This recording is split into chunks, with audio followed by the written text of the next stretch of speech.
Mesdames et messieurs, c'est un plaisir de vous retrouver sur ces antennes de Gabon 24 à travers ce programme, le débat du 12-15. Aujourd'hui, nous parlons d'un thème important, comme depuis le début de la semaine d'ailleurs. Nous parlons de l'adoption de la Constitution, une étape cruciale du chronogramme du CTRI. Et pour en parler, nous avons deux invités. La première, elle, c'est Lisiane Neyer, la première sur ce plateau. Bienvenue, madame.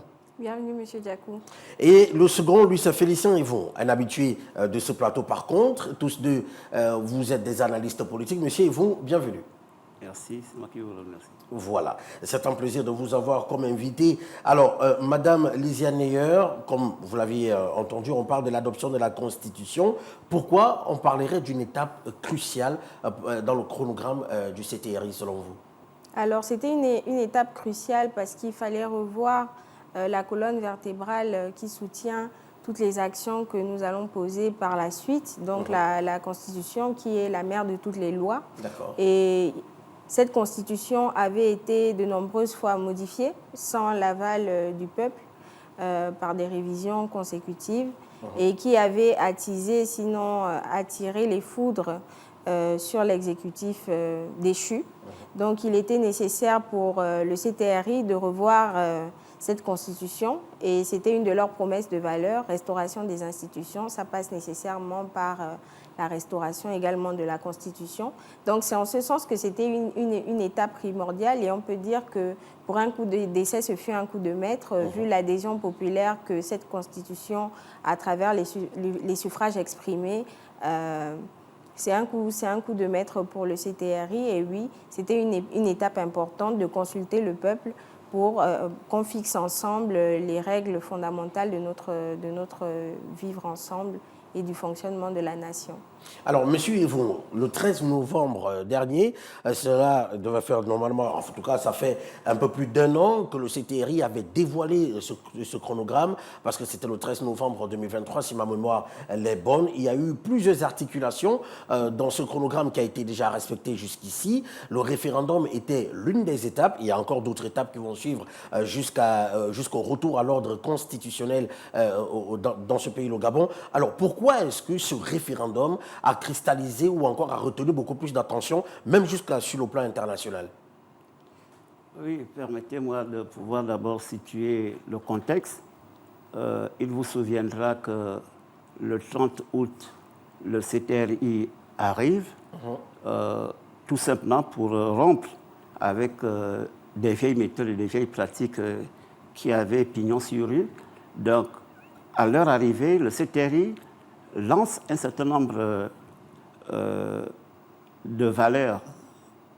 Ils disent, notre programme, c'est, en dehors de ce que la sœur a dit, dans la restauration des institutions, mais en tout cas, le CTRI se propose de reconstruire le pays. Et ils ont commencé, le CTRI s'est proposé de changer les mentalités. Le CTRI s'est proposé de restaurer les institutions. Et le CTRI s'est proposé de rendre la dignité aux Gabonais. Il fallait le dire parce que c'est ça, les 4 missions premières que le CTRI s'est engagé. Or, chemin faisant, le CTRI, l'ensemble des institutions qui sont les institutions de la transition, ont voulu reproduire ce que le peuple a rejeté, ce que le peuple avait décrié sous Omar Bongo durant les 42 ans. Ont voulu reproduire ce qui a été combattu par l'ensemble du peuple pendant les 14 ans de M. Ali Bongo. Et il y a eu un risque. Il y a eu un risque, c'est-à-dire qu'il y a eu une baisse de la confiance que les populations, de manière spontanée, dans toutes les provinces, ont applaudi le CTRI. Mais qui, par l'option du CTRI de vouloir faire vivre l'un des aspects qui a été combattu, ça a créé une forme de diminution de l'estime que les populations avaient pour le CTRI. Et chemin faisant, le CTRI a quand même s'est ressaisi à présenter le Premier ministre de la Transition pour conduire au niveau institutionnel la campagne référendaire qui s'est soldée par une large victoire du oui à 91%. Mais nous aurions souhaité que le taux de participation soit élevé pour faire bonne figure par rapport à ce qui a été fait. Maintenant, la conséquence immédiate du oui, c'est quoi? C'est que lorsque le président de la transition reconnaît que ça a été une erreur de pouvoir mettre les ingrédients de la transition. Ça veut dire que les démembrements de la transition, il vous souviendra que les maires, les délégués spéciaux et consorts et le vice-président de la transition n'ont pas mené campagne de manière régulière comme ils ont commencé lorsque les tournées étaient engagées. Or, ça n'obéissait pas au programme de la transition. Je vous ai cité les 4 ou 5 piliers de la transition. Donc maintenant, la conséquence immédiate, c'est quoi? La conséquence immédiate, c'est que le président de la transition se trouve face à un dilemme. Le peuple s'est exprimé librement pour le oui.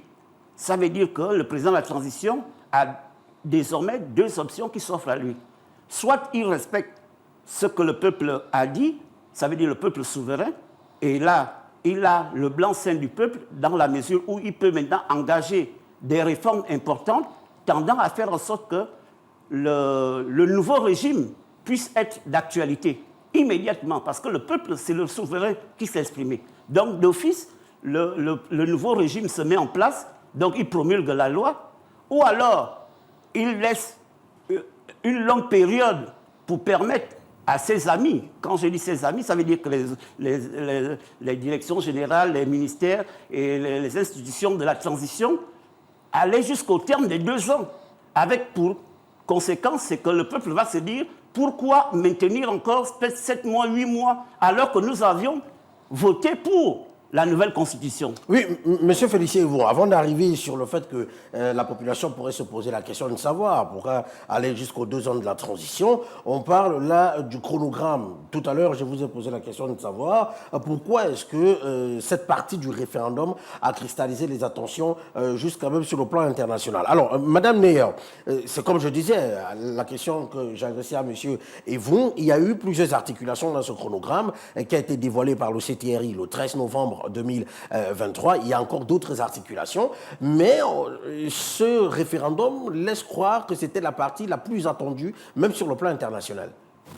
Je pense que c'était la partie la plus attendue parce que c'est la partie où l'avis du peuple était recueilli de façon directe. Les militaires sont arrivés au pouvoir par un coup d'État que nous avons par la suite dénommé coup de libération parce qu'il a reçu l'adhésion populaire et s'est fait sans effusion de sang. Mais ils sont arrivés sans que personne ne leur ait demandé de le faire. Et pour la première fois durant la transition, ces militaires au pouvoir ont décidé de recueillir les suffrages du peuple par rapport à un projet constitutionnel dont il faut rappeler qu'ils étaient quand même les initiateurs. Donc c'était le premier test démocratique, on va dire en guillemets, parce que nous sommes dans un état d'exception, nous sommes en transition, de la population vis-à-vis des militaires. Là où je suis d'accord avec M. Evung, c'est qu'il faut analyser le taux d'abstention qui a quand même été élevé sur ce scrutin. Cela peut se voir sous 2 angles différents. Le premier angle est sur celui, comme peut l'argumenter M. Evung, celui d'une certaine perte de confiance des populations envers l'exécutif du fait de la pérennisation des mauvaises pratiques. Le deuxième angle est celui du fait qu'on n'a pas eu suffisamment de temps et suffisamment d'énergie pour tout le monde de se rendre forcément sur son lieu de vote pour pouvoir exercer son droit de vote. La campagne référendaire a été très courte. Le scrutin s'est fait à une période, c'est vrai qu'on a eu 3 jours fériés pour permettre à chacun de se rendre, mais il faut aussi savoir que nous avons des tensions sociales énormes.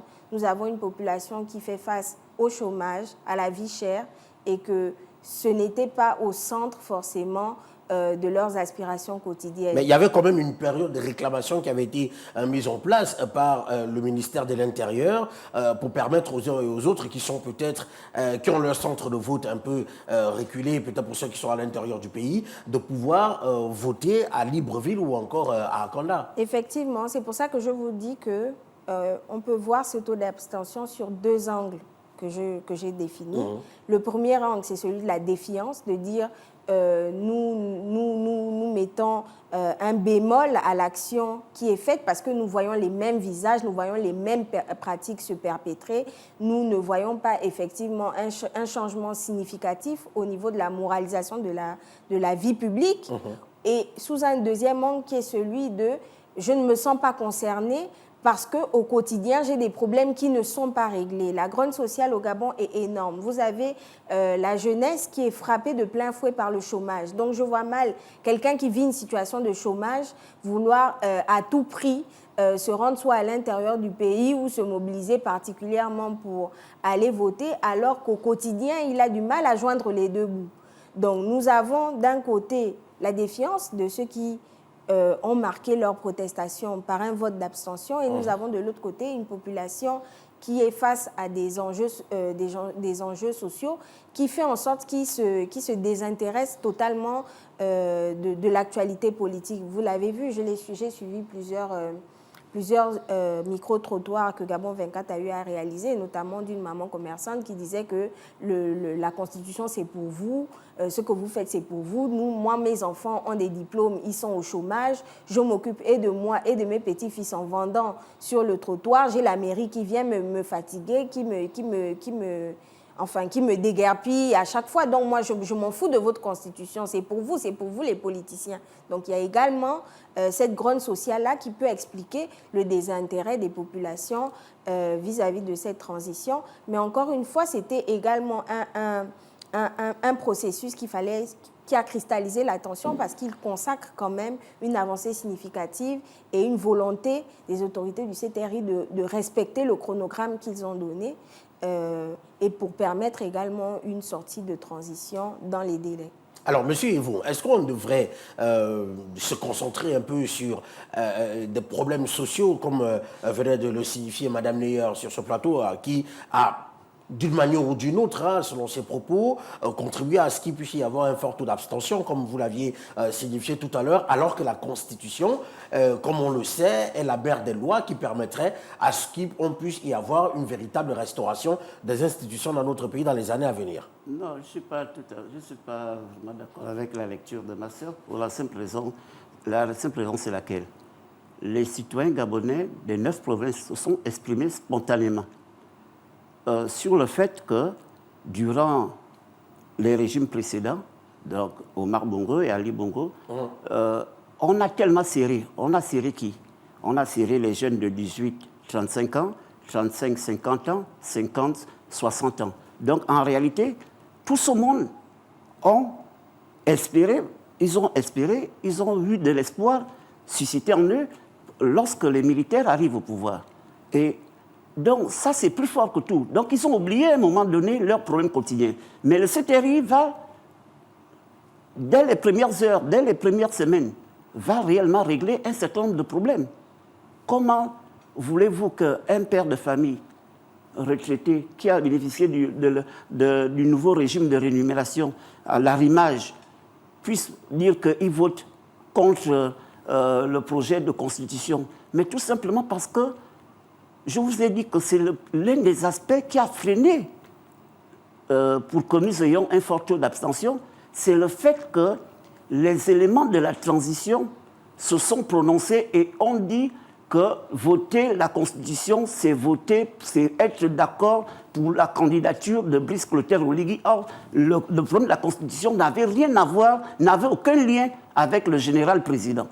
Donc ça, c'est l'un des premiers facteurs qui a créé la confusion. Parce que la sœur ne veut pas reconnaître qu'il y a eu une confusion entretenue et généralisée dans l'ensemble du pays. Mais monsieur, oui. Allez-y, Madame Neyer, nous sommes sur un plateau. Dans les 91% de oui, il y a également des gens qui ont voté oui et qui sont allés aux urnes parce qu'il y a eu cette confusion-là de dire voter oui, c'est voter pour le général président. Donc ça peut être vu sous deux angles.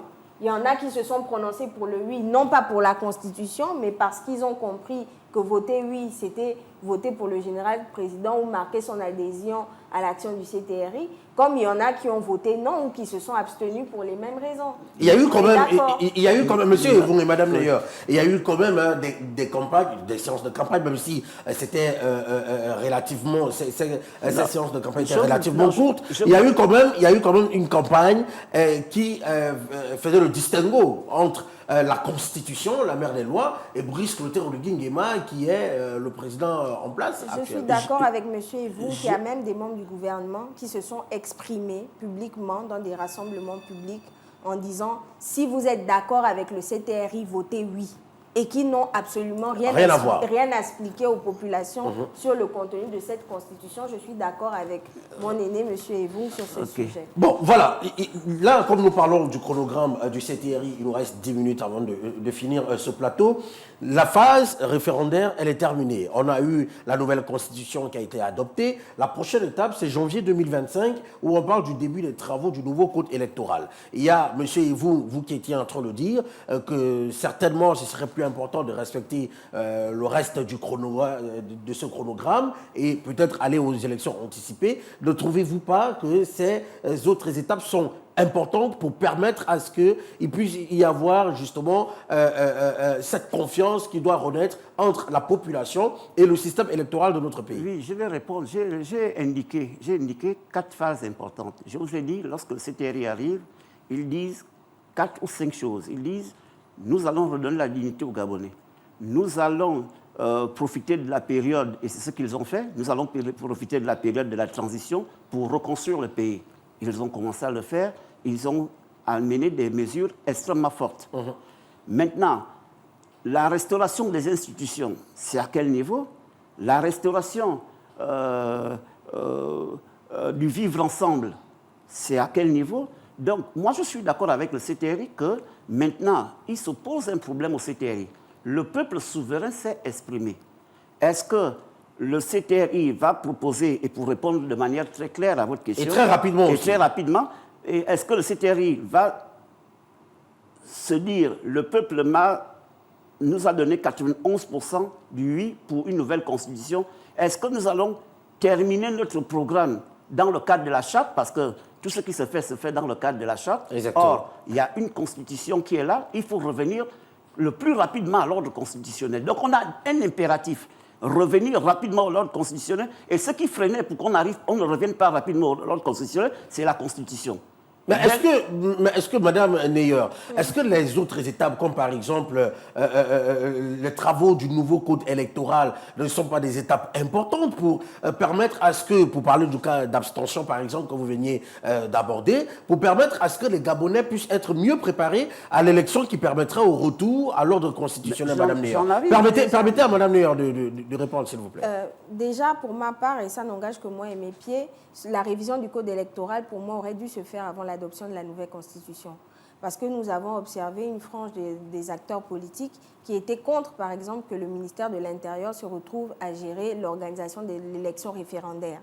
Il fallait d'abord qu'on se mette d'accord sur notre nouveau code électoral, comment on souhaite que les élections se passent en République gabonaise, pour ensuite aboutir au vote référendaire qui devait, comme le dit M. Evung, constituer la fin du processus de transition. Pour moi, on devait restaurer les institutions, revoir le code électoral qui devait aboutir à l'adoption d'une nouvelle constitution et on passait directement aux élections et le processus de transition est terminé. Le CTRI a choisi une autre méthode en procédant d'abord au vote référendaire. Comme le dit M. Evung, aujourd'hui, ils ont 2 options qui s'offrent à eux, soit aller à des élections anticipées. Moi, je ne leur conseillerais pas de le faire parce que cela pourrait aboutir à un contentieux électoral lourd parce que les acteurs ne se seraient pas mis d'accord d'entrée de jeu sur les règles du jeu électoral contenues dans le code électoral. Il y a eu plusieurs réformes du code électoral qui ont été faites et qui ont été désapprouvées par l'ensemble de la classe politique avant les élections de 2023. Donc il va falloir qu'on s'asseye pour savoir est-ce que déjà nous sommes d'accord sur le découpage électoral tel qu'il est fait. Beaucoup d'acteurs sont contre ce découpage en disant qu'il y a des zones moins peuplées qui ont plus de sièges, des zones plus peuplées qui en ont moins, etc.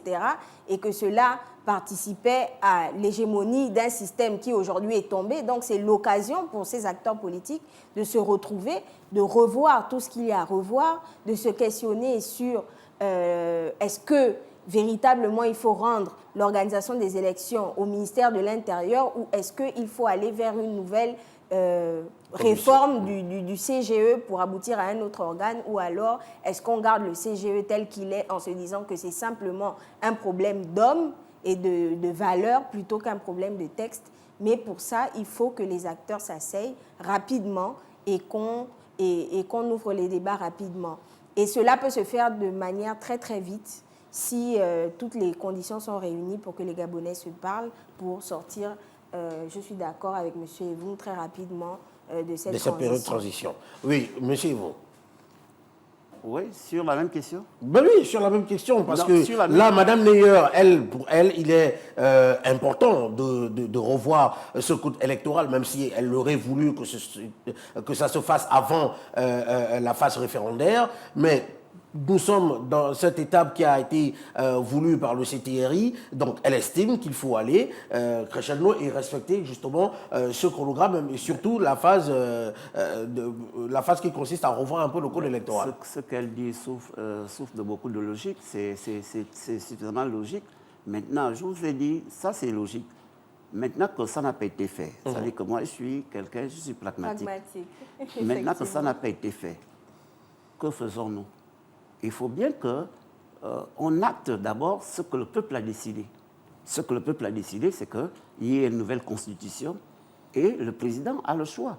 Soit, au moment où le peuple a voté, la conséquence c'est quoi? Ça veut dire que le président de la transition se sépare logiquement et de manière profonde des articulations de la transition. C'est aussi simple que cela. Je ne sais pas une invention de M. Evon. C'est par voie de conséquence. Le peuple s'est exprimé, le peuple dit « Monsieur le Président, vous êtes désormais, de par la nouvelle Constitution, le Président de la République, c'est vous qui devez organiser les choses. Maintenant, la transition, là, nous vous séparons de votre transition, parce que c'est ça, transition. C'est la transition, certes, du peuple, mais tous les organes, le gouvernement de la transition, le Parlement de la transition, la Cour constitutionnelle de la transition, le Président se sépare d'eux. Donc, ça veut dire que le Président refait ce que le peuple a acté, donc la nouvelle constitution. Donc, est-ce que, parce que la conséquence, c'est quoi? C'est que le gouvernement, si le gouvernement n'est plus, il n'y a plus de raison qu'il y ait un Premier ministre de la transition. C'est ça la conséquence.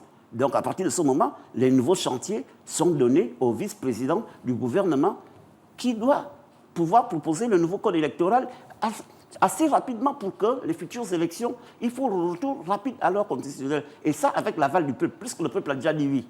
Est-ce que le peuple dit oui et le président va dire non, moi je préfère, je reste avec mes amis, nous continuons jusqu'au terme de la transition? C'est un raisonnement, c'est au président de décider. Donc il fallait le dire de manière très claire. Une dernière question, peut-être pour sortir de ce débat, puisqu'il nous reste 3 minutes. Je commence par vous, Madame Neyer. Comme on parlait tout à l'heure de l'attention de la communauté internationale qui a été retenue au travers ce référendum, on a vu la sortie de l'Union africaine qui tout de même maintient ses sanctions sur le Gabon, mais félicite tout de même ce référendum qui s'est bien déroulé et demande à ce que le chronogramme soit respecté pour le retour à l'ordre constitutionnel. Quelle lecture faites-vous de cette sortie de l'Union africaine? L'Union africaine est cohérente par rapport au texte qui la régisse. Ils ne peuvent pas lever les sanctions tant que le CTRI est au pouvoir parce qu'ils ne légitiment pas les coups d'État. Donc c'est normal qu'ils ne lèvent pas ces sanctions. Au contraire, ils encouragent le CTRI à rapidement revenir à l'ordre constitutionnel.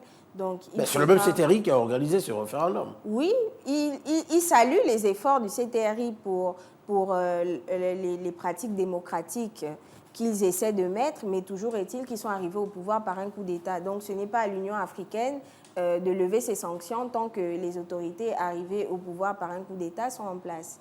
Il faut qu'on sorte du processus de transition pour que ces mesures-là soient levées. On peut pas en fait, si vous voulez, l'Union africaine ne peut pas aller à l'encontre des textes qui la régissent. Ils sont profondément contre les coups d'État, donc jamais ils vont lever les sanctions tant que les autorités du CTRI seront au pouvoir. C'est ce qu'il faut comprendre. Par contre, ils sont ouverts à féliciter et à encourager le CTRI à continuer sur la voie de sortie de transition et aboutir aux élections qui vont permettre à un président élu de gouverner le Gabon, de revenir à un ordre constitutionnel et à ce moment, ces sanctions seront levées. Alors, monsieur, est-ce que c'est la même lecture que vous faites? Oui, c'est la même lecture parce que c'est la lecture objective. Parce que même au niveau plan financier international, on ne peut pas recevoir des prêts de la Banque mondiale, du Fonds monétaire international, du Club de Paris, de Londres, etc. Donc il faut rapidement revenir. C'est un impératif de revenir rapidement à l'ordre constitutionnel, étant donné que le peuple souverain s'est largement et librement exprimé pour le oui. Donc pour l'application de la Constitution. Maintenant, il revient au président qui a ce pouvoir de pouvoir voir dans quelle mesure il peut soit écouter la transition, soit respecter ce que le peuple a dit, de se séparer définitivement des organes de la transition. Parce qu'en réalité, la Constitution lui donne maintenant les pouvoirs qui sied à un président de la République. Donc c'est à lui de voir. Merci à vous, messieurs et dames, d'avoir accepté notre invitation cet après-midi. Je rappelle que nous étions sur ce plateau avec Lysiane Neyer, qui est analyste politique. Merci, madame, d'avoir accepté notre invitation. C'est moi qui vous remercie. Et à vos côtés, nous avions Félicien Evon, lui aussi analyste politique. Merci, messieurs, d'avoir donné un peu de votre temps cet après-midi pour répondre à notre invitation. Merci. Et merci à vous, chers téléspectateurs, d'être restés en compagnie de ce programme. On se retrouve très vite sur les antennes de Gabon 24. Au revoir.